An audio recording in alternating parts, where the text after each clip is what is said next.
আসসালামু আলাইকুম। আমি মোহাম্মদ মিরাজ। আজকের আমার ছোট ব্লগটি শুরু করছি। কলকাতা ভ্রমণ, কলকাতা এয়ারপোর্ট।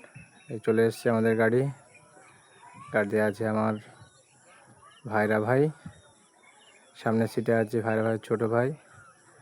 আমি উঠে পড়েছি গাড়িতে। তারপরে ওদিকে আছে আমার ভাইয়ের ছেলে আবু তালহা।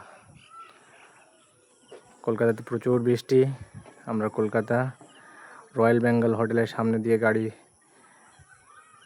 গতিতে পার করে চলে যাচ্ছি। কি সুন্দর দেখতে রয়্যাল বেঙ্গল হোটেল, কলকাতার একটি বিখ্যাত হোটেল। রাস্তাতে খুব বৃষ্টির মধ্যে গাড়ি চালাতে খুব ভালো লাগে, ড্রাইভার বলছে এটা। আর ড্রাইভারের সামনের সিটে যে ব্যক্তিটি আছে সে ঘুমিয়ে অর্ধেকটা গাড়ি দিয়েছে। এখন আমরা এয়ারপোর্টের কাছাকাছি।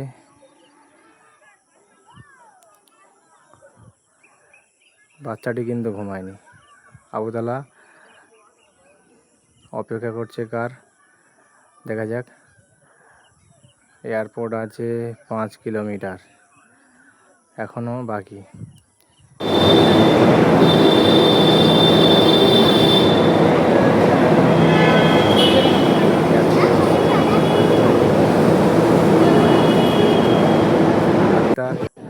একজন মৌলানা সাহেব তাদেরকে হজ থেকে ফিরবে, তাদেরকে নিয়ে আসতে আমরা চলে এসেছি।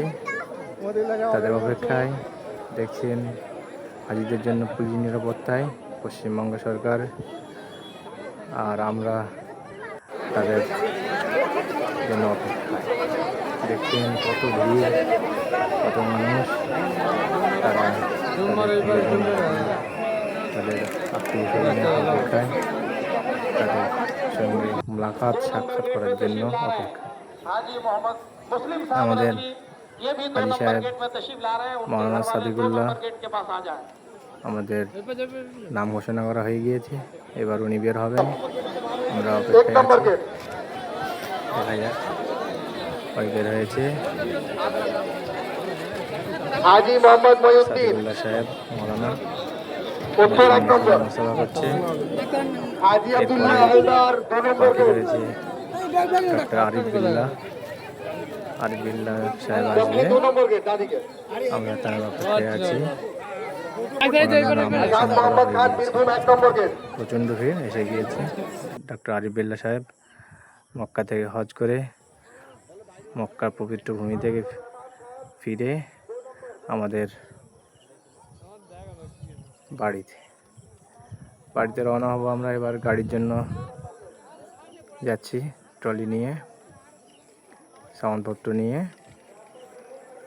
গাড়ি আছে আমাদের পার্কিংয়ে, আমরা তাদের সামানপত্র নিয়ে গাড়ির উদ্দেশ্যে রওনা দিলাম। হাজি সাহেবদের দেখে মনে হচ্ছে প্রচণ্ড কষ্ট এবং প্রচণ্ড আবেগের সঙ্গে তারা মক্কা ভূমিকে ত্যাগ করেছে। তাদের মনে ভিতর দিয়ে বোঝা যাচ্ছে যে তারা মক্কা ভূমি ত্যাগ করার কি কষ্টটা